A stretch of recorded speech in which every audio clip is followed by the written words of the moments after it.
जय सिया राम। मैं आचार्य राजेश श्री राम जन्मभूमि अयोध्या से प्रिय दर्शकों प्रस्तुत हुआ आप सबके समक्ष जुलाई महीने का राशिफल लेकर के। और आज नंबर है मकर राशि का। मकर राशि के जातकों के लिए जानेंगे महीना उनके लिए कैसा रहने वाला है। कुछ बहुत महत्वपूर्ण योग बनते हुए दिख रहे हैं। शनिदेव जहाँ पर वक्री हो रहे हैं तो बुध भी वक्री हो रहे हैं। शुक्र का अपनी ही राशि पर गोचर होगा। मंगल नक्षत्र परिवर्तन करने वाले हैं। इन सबका क्या परिणाम प्राप्त होगा, आइए जानते हैं और समझते हैं। पहले बताते हुए वीडियो आपके चंद्र राशि पर आधारित है। आपको अपनी चंद्र राशि नहीं पता है तो पहले प्रचलित नाम के आधार पर इस वीडियो को देखकर लाभ उठा सकते हैं। प्रारंभ करते हैं। सबसे पहले स्वास्थ्य कैसा रहने वाला है मकर राशि के जातकों का। मकर राशि के जातकों के लिए स्वास्थ्य के स्वामी, उनके हेल्थ के स्वामी, पर्सनालिटी के स्वामी शनिदेव हैं। पराक्रम स्थान पर गोचर कर रहे हैं और इस स्थान पर शनिदेव राजयोग कारक होते हैं। तृतीय षष्ठे एकादशे शनि ही राजयोगो प्रचक्षते कहा गया है शास्त्रों में। तो ये शनि यहाँ पर आपके पराक्रम पुरुषार्थ को बढ़ाने वाला है, इनिशिएटिव्स को बढ़ाने वाला है और ये विशेष लाभकारी स्थिति आपके लिए बना करके चल रहे हैं। शनि मीन राशि पर न्यूट्रल हो जाते हैं, न्यूट्रल रहते हैं, लेकिन चूंकि गुरु यहाँ पर गोचर कर रहे हैं तो कंपोजिट रिलेशनशिप में मित्र हो जाएंगे और मित्र की राशि पर शनि का गोचर होना बहुत शानदार है। और साथ ही साथ शनिदेव वक्री हो रहे हैं। वक्री होकर के ये उनका चेष्टा बल उनका बढ़ रहा है। फलता अपने पराक्रम से, अपने पुरुषार्थ से, अपने इनिशिएटिव से, अपने प्रयत्नों से आप अपने स्वास्थ्य को बेहतर करते हुए दिख रहे हैं। कहीं कोई दिक्कत की बात नहीं है। छठे स्थान से रोग को देखा जाता है। रोग स्थान के स्वामी जा रहे हैं वक्री होकर के। 18 जुलाई से यहाँ वक्री हो जाएंगे। सप्तम स्थान पर जीवन साथी के स्वास्थ्य में समस्याएं आती हुई दिख रही हैं। जीवन साथी के स्वास्थ्य का ख्याल रखिए। अपने स्वास्थ्य का ख्याल भी रखना होगा क्योंकि देवगुरु बृहस्पति यहाँ पर विराजमान है। पेट से संबंधित कुछ विकार, लीवर से संबंधित कुछ विकार आपको हो सकता है, तो उसका थोड़ा खान पान का अपने ध्यान रखें क्योंकि राहु बैठे हुए वाणी स्थान पर, मुख स्थान पर बैठे हुए खान पान के प्रति कुछ लापरवाही हो सकती है।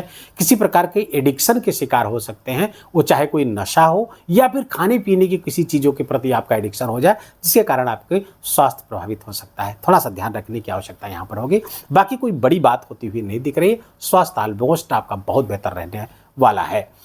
धनागमन की स्थिति को देखें तो धनागमन एकादश स्थान से देखा जाता है। यहाँ के स्वामी कौन है?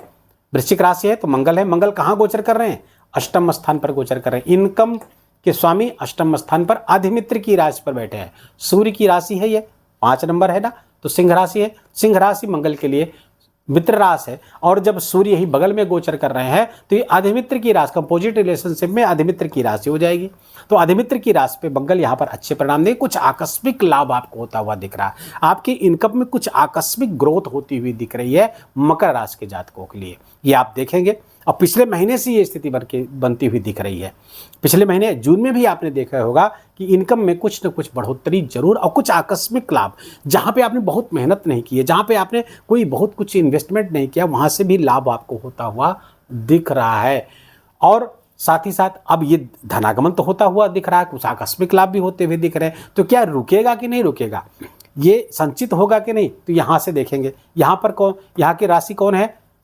शनिदेव की राशि है। द्वितीय से द्वितीय गोचर कर रहे हैं। चेष्टा बल इनका बढ़ जाएगा। 13 जुलाई से लेकर 28 नवंबर तक शनि वक्री रहेंगे तो चेष्टा बल बढ़ जाएगा। फलता धन आपका बढ़ता हुआ दिख रहा, बैंक बैलेंस बढ़ता हुआ दिख रहा, अचल संपत्ति का लाभ कराते हुए बिल्कुल दिख रहे हैं। और राहु चूंकि कुंभ राशि के कोलार्ड बनते हैं तो यहाँ पर अच्छे ही परिणाम देंगे। और अधिमित्र मित्र की राशि, ऊपर से अधिमित्र की राशि पर बैठेंगे तो अच्छे परिणाम ही आपको यहाँ से प्राप्त होते हुए दिख रहे हैं। तो फिर फलता आपको अचल संपत्ति का लाभ, धन वृद्धि का लाभ, बैंक बैलेंस की वृद्धि बिल्कुल कराते हुए मकर राशि के जातकों के लिए कर रहे हैं। अभी भी आपकी 7.5 भी समाप्त हुई है तो ये शानदार गोचर का आप लाभ लीजिए। धनागमन, धन संचयन खूब बेहतर होता हुआ दिख रहा है। शिक्षा संतान की बात करें तो यहाँ के स्वामी शुक्र हैं। शुक्र यहाँ पर अपनी ही राशि पर गोचर कर रहे हैं। फलतः चूंकि शुक्र भी आचार्य हैं और ये ज्ञान को बहुत माइक्रो लेवल पे ले जाते हैं, माइक्रो मैनेजमेंट करते हैं नॉलेज का, तो ये नॉलेज बढ़ाने वाले हैं। मकर राशि के जातकों की शिक्षा के प्रति विशेष रुचि होती हुई दिख रही है।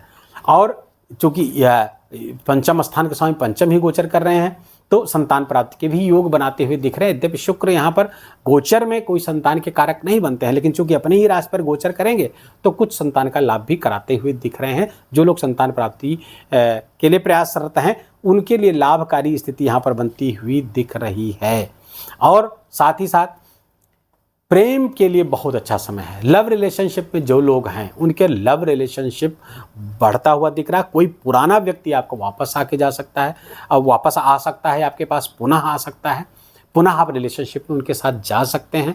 मकर राशि के जातक, प्रेम के प्रस्ताव आपके साथ आ सकते हैं, किसी के साथ गहरे संबंध में आप डूब सकते हैं। तो पढ़ाई लिखाई करने वाले लोगों के लिए ये बहुत बुरी बात है, ये एडवर्स बात है, जिसके कारण से आप पढ़ाई लिखाई से आपका मन उचट सकता है। और जो लाभ देने की स्थिति में सूर्य और मंगल आपके छठे स्थान कंपटीशन के स्थान पर बैठे हुए हैं, जो लाभ देना चाहते हैं, इस शुक्र के कारण लाभ नहीं दे पाएंगे। यदि आप किसी इस तरह की चीज़ों में इन्वॉल्व होते हैं तो विद्यार्थियों को सचेत होने का समय है। ऐसी किसी गतिविधि में आप इन्वॉल्व ना हो, आपको ये ज्योतिषी सलाह दी जाती है। गृहस्थ जीवन की बात करें तो गृहस्थ जीवन पर सूर्य और बुध का योग बनाए। 16 जुलाई से सूर्य यहीं पर गोचर करेंगे, जिसके कारण से कुछ जीवन साथी के साथ मतभेद या जीवन साथी के स्वास्थ्य में समस्या होती हुई दिख रही है। पार्टनरशिप में आपका व्यवसाय है तो वो भी प्रभावित होता हुआ दिख रहा है। पार्टनर के साथ संबंध प्रभावित होता हुआ दिख रहा है। और उसका कारण क्या है कि आपका ओवर पावर करने का जो नेचर यहाँ पर डेवलप हो रहा है अपने पार्टनर पे, चाहे वो लाइफ पार्टनर हो चाहे बिजनेस पार्टनर, उन पर अधिकार जमाने की प्रवृत्ति के कारण, आपके ईगो के कारण यहाँ पर समस्या पैदा होगी। इसका आप ध्यान रखिए, अन्यथा आपका व्यापार प्रभावित हो जाएगा। लेकिन यदि आप इंडिविजुअल व्यापार करते हैं तो इंडिविजुअल व्यापार में आपको विशेष लाभ होता हुआ दिख रहा है। कोई नए प्रकार का व्यापार व्यवसाय आप कर सकते हैं। शुक्र आपके मकर राशि के जातकों के लिए बहुत योग कारक होते हैं, या ये कहिए राजयोग कारक हो जाते हैं, क्योंकि केंद्र के स्वामी है, त्रिकोण के स्वामी है, त्रिकोण में ही गोचर कर रहे हैं। व्यापार व्यवसाय से बहुत लाभ, करियर में विशेष लाभ की स्थिति, प्रमोशन आदि की स्थिति, ये केंद्र त्रिकोण राजयोग बना करके भी बैठ रहे हैं। योग कारक ग्रह जब केंद्र त्रिकोण राजयोग बना करके बैठता है, बहुत शुभ गोचर होता है। मकर राशि के जातकों के जीवन में बहुत खुशियों की बहार आने वाली है, खुशियों की बहार आने वाली है। बहुत सारी चीज़ें, अब शुक्र की दृष्टि फुलफिलमेंट ऑफ डिजायर से बता, इच्छाओं की पूर्ति के स्थान पर पड़ेगी, लाभ स्थान पर पड़ रही है, इनकम तो बढ़ेगी, साथ साथ कोई बड़ी मनोकामना भी पूरी होती हुई दिख रही है। जो भी कार्य की, जो भी आपकी मनोकामना है, इच्छा है, वो पूरी होती हुई इस महीने बिल्कुल दिखेगी। तो मकर राशि के जातकों के लिए बहुत बड़ी शुभ सूचना यहाँ से आती हुई दिख रही है। भाग्य के स्वामी त्रिकोण के स्वामी, यहाँ भाग्य त्रिकोण हो गया, त्रिकोण के स्वामी केंद्र में गोचर करेंगे। यद्यप बकरी होंगे, चंद्रमा के राशि पर बुध बहुत उद्विग्न रहते, बहुत अच्छे परिणाम नहीं देते, लेकिन जब त्रिकोण के स्वामी हो जाएंगे तो अच्छे परिणाम देने के लिए बाध्य हो जाएंगे। तो अच्छा परिणाम प्राप्त होता हुआ दिख रहा है। जीवन साथी के करियर में बहुत उन्नति होती हुई दिख रही है। फलता आपका भाग्य भी विशेष रूप से उन्नत होता हुआ दिख रहा है। जीवन साथी का भाग्य आपके लिए काम करेगा, आपका भाग्य जीवन साथी के लिए काम करेगा। फलता बहुत ही शुभ स्थिति इस दृष्टिकोण से भी आपके लिए, भाग्य के दृष्टिकोण से बिल्कुल होती हुई दिख रही है। करियर की बात करें तो करियर के स्वामी शुक्र, मैंने पहले बताया, राजयोग कारक बने हुए करियर को फ्लरिश कर रहे हैं। अगर कोई आर्टिस्टिक अप्रोच है आपका तो बहुत अच्छे परिणाम यहाँ से आते हुए दिख रहे हैं। खासकर ऐसे लोग जो सोशल मीडिया इन्फ्लुएंसर है, यूट्यूबर हैं, फेसबुक पर काम करते हैं, इंस्टाग्राम पर काम करते हैं, या मीडिया के अन्य विभागों में काम करते हैं, किसी तरह से फिल्म इंडस्ट्री से जुड़े हुए हैं, उन सबको विशेष लाभ की स्थिति कराते हुए शुक्र कर रहे हैं, क्योंकि ये बहुत जबरदस्त राजयोग बना करके बैठे हैं। और मकर राशि के लिए 12 राशि में से शुक्र का गोचर सर्वाधिक लाभ अगर किसी को देगा तो मकर राशि का, तो ये बहुत जबरदस्त ये गोचर है, इसका आपको लाभ प्राप्त होगा। लगभग सारे भावों को हमने छू लिया है आपको। अब करियर, व्यापार, सब जितने हमने नाम लिया था सबके बारे में बात कर चुके हैं। कुछ परेशानियां जरूर पैदा होंगी। मंगल और केतु का अष्टम स्थान पर गोचर करना, एक्सीडेंट के प्रति आपको सचेत कराना चाहिए। कोई एक्सीडेंट आपका हो सकता है, छोटा बड़ा हो सकता है, चोट लगने, जलने, छिलने, कटने आदि की समस्या हो सकती है। ज्योतिष संबंधी जानकारी यदि आप लेते रहते हैं, ज्योतिष संबंधी कोई बुक खरीद लाए, उसको पढ़ते रहे, क्योंकि केतु अभी यहाँ पर लंबे समय तक रहने वाले हैं। तो ज्योतिष संबंधी चीज़ों को पढ़ने मात्र से ही केतु आपके लिए अनुकूल हो जाए, कोई अन्य उपाय करने की आपको आवश्यकता नहीं पड़ेगी केतु के, अष्टम केतु के लिए। गुण विज्ञान, कुछ साधना तपस्या आदि के प्रति भी आपका दृष्टिकोण जागृत हो सकता है। वो साधना तपस्या में, गूढ़ साधनाओं में आप जा सकते हैं, ये सब भी आपको लाभ प्राप्त होता हुआ दिखेगा। बस ध्यान रखिए, ज्योतिष संबंधी चीज़ों का अध्ययन करना आप प्रारंभ कर दीजिए। न केवल वीडियो देखिए, बल्कि कुछ बुक्स ले आइए, उस बुक्स को आप पढ़िए। उपाय, विशिष्ट उपाय बताएं इस महीने का। इसके पहले मैं कुछ व्रतों को शामिल करता हूं, वो है एकादशी का व्रत। इस व्रत को ज्योतिष के वीडियो में आप पूछ सकते क्या महत्व है, तो हमारे जो पुराने व्यूवर्स हैं वो जानते हैं कि मैं वीडियो इस खासकर मासिक राशिफल में एकादशी व्रत इसलिए शामिल करता हूं कि इसका न केवल आध्यात्मिक और धार्मिक लाभ है, बल्कि इसका ज्योतिषीय लाभ बहुत है। इस व्रत का चंद्रमा कैसा भी हो आपकी कुंडली में, दरिद्र योग बना करके बैठा हो, केमद्र योग बना करके बैठा हो, 6, 8, 12 में बैठा हो, राहु शनि से पीड़ित हो, आप केवल एकादशी का व्रत करिए, अपने आप सब सही होता चला जाएगा। न केवल चंद्रमा बल्कि शनि, गुरु आदि भी बहुत बेहतर होते हैं केवल एकादशी व्रत करने से।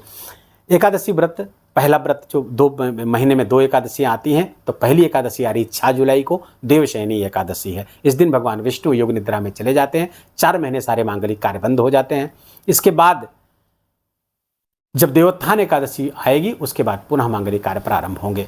तो पहली एकादशी देवशयनी एकादशी 6 जुलाई को, 21 जुलाई को कामदा एकादशी पड़ रही है, कामनाओं को पूरी करने वाली एकादशी। तो एकादशी व्रत जो लोग नहीं करते हैं वो लोग प्रारंभ करें, उनको बहुत सारे लाभ इसको दिखेंगे। धीरे धीरे तुरंत ही पहला एकादशी में आपको बहुत लाभ हो जाएगा। हाँ, करते रहेंगे तो इसका लाभ आपको देखने को मिलेंगे। अब आते हैं, गुरु पूर्णिमा 10 जुलाई को है। यदि आपने गुरु वर्ण कर रखा है, आप शिष्य हैं किसी के, गुरु मंत्र आपने ले रखा है, तो किसी भी शिष्य के जीवन का सबसे महत्वपूर्ण दिन यदि कोई होता है तो गुरु पूर्णिमा का होता है। इस दिन गुरु की उपासना करिए, गुरु के बताए हुए संदेशों को पुनः याद करिए, जो संकल्प लिया है उसको याद करिए, इससे विशेष लाभ होगा। गुरु की खूब पूजा करिए। गुरु को आपने गुरु नहीं किया हुआ है तो आदि गुरु भगवान शंकर हैं, गुरुओं के भी गुरु हैं, उनकी उपासना शिव मंदिर में जाकर के जरूर करिएगा। 11 जुलाई से सावन का महीना प्रारंभ हो रहा है। सावन का महीना भगवान शिव की उपासना का विशेष महीना है, और भगवान शिव वर्तमान की स्थिति देखें तो सबसे महत्वपूर्ण वैदिक देवता बनते हुए दिख रहे हैं। तो भगवान शिव की उपासना करिए। 1 लोटा जल सभी समस्याओं का हल। पूरे 30 दिन शिव मंदिर जाकर के, छोटा बड़ा कोई हो, क्योंकि हर व्यापक सर्वत्र समाना। हरि अर्थात भगवान कहाँ पे है? सर्वत्र है। कहाँ, किस रूप में? समान रूप से है, हर जगह समान रूप से है। छोटे बड़े किसी भी शिवलिंग पर आप अभिषेक पूरे महीने करिएगा। महीने में एक बार किसी योग्य और विद्वान ब्राह्मण को बुला करके घर में पार्थिव शिवलिंग का अभिषेक जरूर करिएगा। इससे आपको विशेष लाभ, न केवल आपको बल्कि पूरे परिवार को इसका लाभ प्राप्त होगा। विशिष्ट उपाय इस महीने का, मंगल और केतु अष्टम स्थान पर गोचर कर रहे हैं, परेशानियां पैदा कर सकते हैं। उसके लिए क्या करना है? आपको हनुमान जी की उपासना निरंतर करती रहनी है। नित्य हनुमान जी के मंदिर जाना है। हनुमान चालीसा का पाठ कम से कम 11 बार जरूर करते रहना है। बहुत समय नहीं लगता, 15 मिनट में 11 बार हो जाएगा। इसका पाठ कर सुबह शाम में मिलाकर के 11 बार पाठ कर लीजिए। हनुमान जी की कृपा आपको प्राप्त होती रहेगी। एक उपाय और जरूर करिएगा, जब तक आपके अष्टम पे गोचर कर रहे हैं, हर मंगलवार को पीला सिंदूर, चमेली का तेल और एक ज्ञोपवीत हनुमान जी को, इन 3 चीजें जरूर समर्पित कर दीजिएगा। केतु कहते हैं पताका को, झंडा को। झंडे को किसी भी मंदिर पर या अपने घर पर झंडा लगा लीजिएगा, केतु की अनुकूलता प्राप्त हो जाएगी। ज्योतिष का अध्ययन आपके लिए बहुत आवश्यक है जब तक केतु आपके अष्टम स्थान पर गोचर कर रहे हैं। बस हाँ, शुक्र का एक विशेष उपाय आपके लिए बता दूं कि श्री सूक्त का पाठ जरूर करिएगा, क्योंकि यहाँ पर केंद्र के भी स्वामी हो रहे हैं। केंद्राधिपति दोष भी शुक्र को लग रहा है, जिससे शुक्र की स्ट्रेंथ कम हो जाती है, शुक्र का बल कम हो जाता है जब उसको केंद्राधिपति दोष लग जाता है। यद्यप त्रिकोण के स्वामी हैं तो केंद्राधिपति दोष अपने आप ही यहाँ पर क्षीण होता है, लेकिन फिर भी यदि आप अपनी उपासना साधना में, पूजा पाठ में श्री सूक्त का पाठ करते रहते हैं, या फिर नहाते समय, इसके साथ ही नहाते समय कच्चा दूध या इत्र डाल करके आप नहाते हैं, तो शुक्र का परिणाम बहुत अच्छा, बहुत शानदार आपको प्राप्त होगा। वीडियो को यहीं विराम देंगे। वीडियो अच्छा लगा हो, आपके काम का लगा हो, मेरा बोलना आपका सुनना दोनों सार्थक हुआ हो, कृपा करके वीडियो को लाइक करिएगा, अपनों के साथ शेयर करके उनको भी इसका लाभ दीजिए। कमेंट में जाकर के जय सिया राम लिखना बिल्कुल भी मत भूलिएगा। मेरा विशेष निवेदन, विशेष आग्रह आपसे हाथ जोड़ करके। चैनल पर नए तो इसको सब्सक्राइब कर लीजिए, बेल आइकन की घंटी दबा लीजिए, ताकि नई वीडियो की सूचना आप तक पहुँचती रहे। अपना बहुत बहुत ख्याल रखिए, अपनों का ख्याल रखिए, माता पिता की खूब सेवा करके उनका आशीर्वाद लीजिए। जय जय सिया राम।